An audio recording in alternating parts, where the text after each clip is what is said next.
पिछले वीडियो में हम लोग 74 क्वेश्चन तक देख चुके थे, जिसके मतलब इलेक्ट्रिकल इंस्टॉलेशन एंड वायरिंग के 3 वीडियो कंप्लीट हो चुके हैं। ये चौथा वीडियो है, तो चलिए शुरू करते हैं। 75 नंबर क्वेश्चन है, direct laying method of laying underground cable has the drawbacks of. जो अंडरग्राउंड केबल बिछाने के लिए जो डायरेक्ट लेइंग मेथड होता है, उसकी क्या क्या कमियां हैं। ड्रॉबैक मतलब कमियां कौन कौन सी हैं। तो उसकी कौन कौन सी कमियां हैं। उसके हाई मेंटेनेंस कॉस्ट होता है, मतलब उसका मेंटेनेंस में ज़्यादा पैसा खर्च होता है। लोकलाइजेशन ऑफ फॉल्ट डिफ़िकल्ट, मतलब अगर फॉल्ट हो जाता है केबल में तो उसे खोजना बहुत ही मुश्किल होता है। Possibility of damage of cable sheet owing to undergoing chemical changes due to impurities present in the soil। जो अंडरग्राउंड केबल होती है, मिट्टी के अंदर धंसी होती है, तो जो इम्प्योरिटीज़ होती है सॉइल में, मतलब कि मिट्टी में, उसके कारण जो रासायनिक परिवर्तन होते हैं, तो उससे क्या होती है, केबल की जो शीट होती है वो डैमेज हो जाती है। शीट मतलब केबल की कई लेयर होती है, जैसे सिम्बास इसकी ट्रिक है। सी है कोर, आई है इंसुलेशन, एम है मेटेलिक शीट, बी है बेडिंग, ए है आर्मरिंग और एस है सर्विंग। तो ये जो मेटेलिक शीट है उस वो जो है वो डैमेज हो सकती है जो डायरेक्ट लेइंग केबल मेथड है उसमें। तो ये भी हो गया।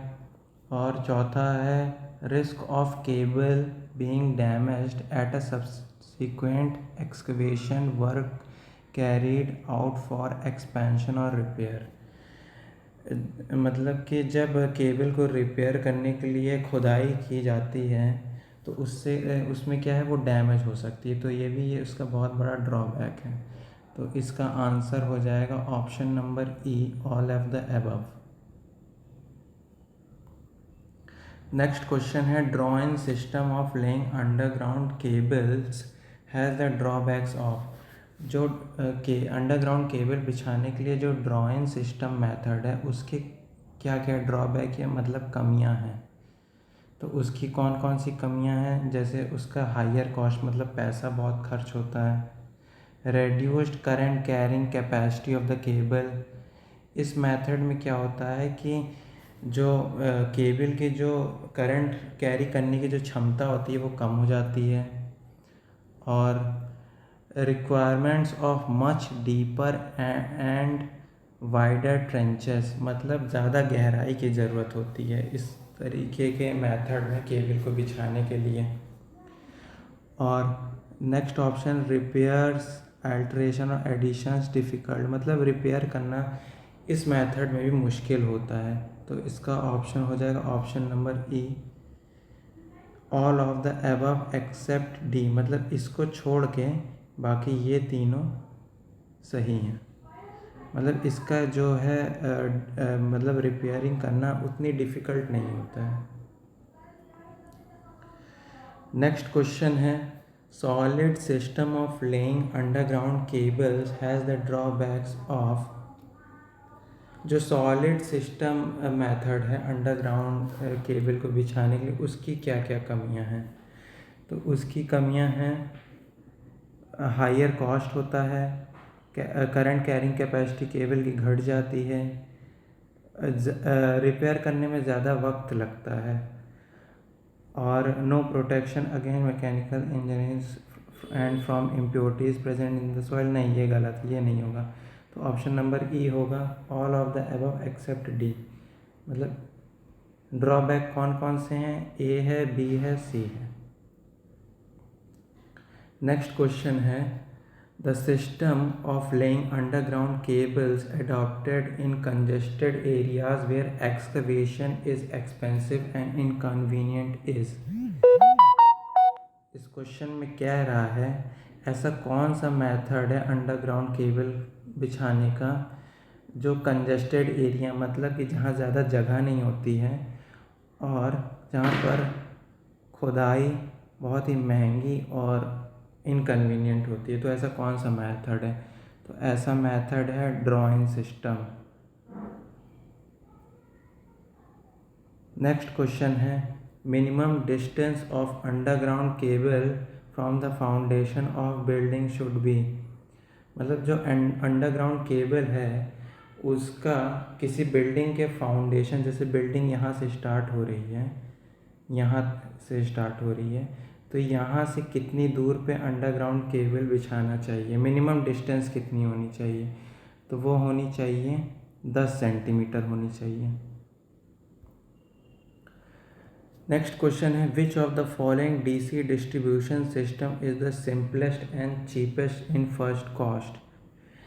ऐसा कौन सा डीसी डिस्ट्रीब्यूशन सिस्टम है जो सिंपल है और सस्ता पड़ता है, चीपेस्ट है? तो इसका आंसर हो जाएगा रेडियल सिस्टम। रेडियल सिस्टम जो है, रेडियल मतलब ऐसे, इसका फिगर ऐसे होता है रेडियल सिस्टम का।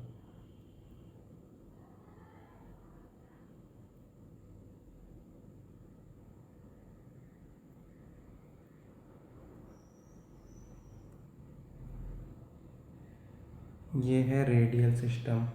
तो रेडियल सिस्टम क्या है, सिंपल होता है और कॉस्ट में भी चीपेस्ट, मतलब सस्ता पड़ता है। तो इसका आंसर हो जाएगा ऑप्शन नंबर ए, रेडियल।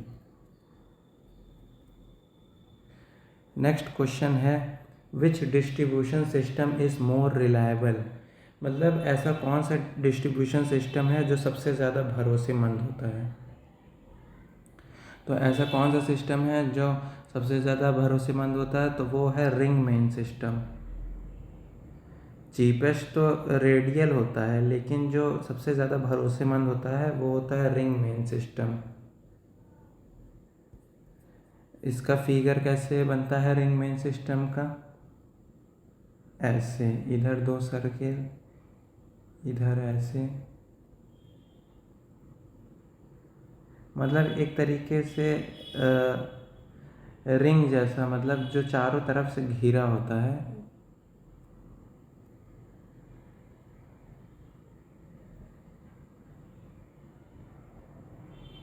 उसे कहते हैं रिंग मेन सिस्टम। ये जैसे यहाँ सर्किट ब्रेकर लगा है, इधर सर्किट ब्रेकर लगा है, इधर सर्किट ब्रेकर लगा है, इधर सर्किट ब्रेकर लगा है, और यहाँ से ये है मेन सप्लाई चारों तरफ से। मतलब अगर एक सिस्टम, एक बस बार भी अगर वर्क नहीं करती है तो उसे दूसरे जगह से सप्लाई मिलने लगता है। जैसे यहाँ से अगर कट हो गई तो ये इधर से सप्लाई चली जाएगी। तो इसका आंसर हो जाएगा रिंग मेन सिस्टम, सबसे ज़्यादा भरोसेमंद डिस्ट्रीब्यूशन सिस्टम होता है। नेक्स्ट क्वेश्चन है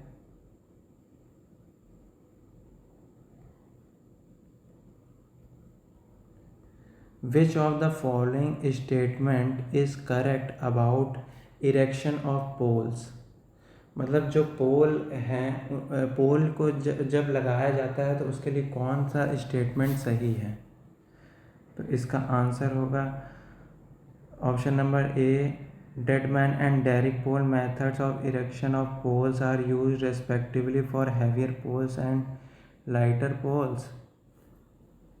नहीं, ये गलत है, क्योंकि जो डेड मैन पोल मेथड होता है, जो डेड मैन पोल मेथड होता है वो लाइटर पोल के लिए, मतलब हल्के पोल के लिए होता है, और जो डेरिक पोल मेथड है वो हैवियर पोल के लिए होता है। तो ऑप्शन नंबर बी सही होगा कि dead man and derrick pole methods of erection of poles are respectively for lighter poles and heavier poles.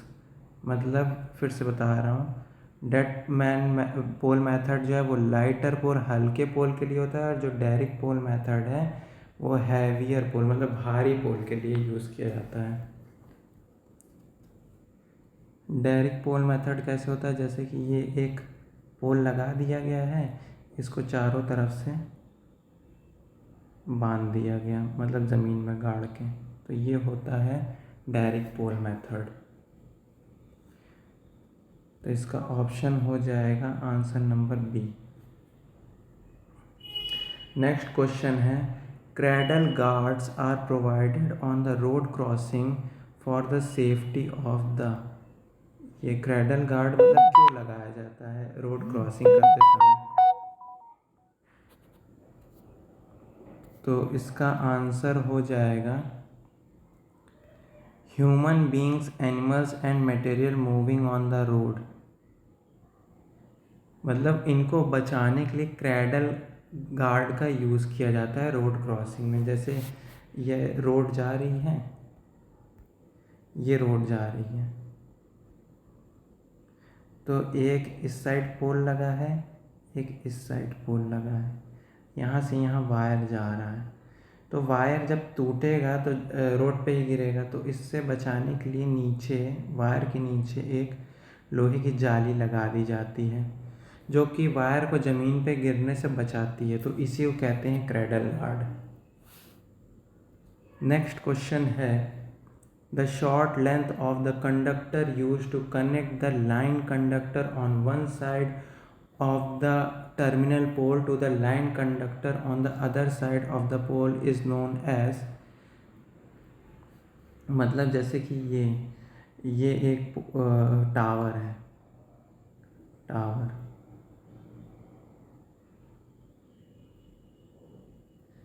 इसमें 3 कंडक्टर इधर जाते हैं, 3 कंडक्टर इधर से। अगर 3 फेज डबल सर्किट लाइन है तो क्या होता है कि अगर लाइन टावर टर्न कर रहा है तो क्या होता है कि इधर से इधर एक जंपर लगाया जाता है कि इधर से इधर वायर को, इधर तो इंसुलेटर होता है, ये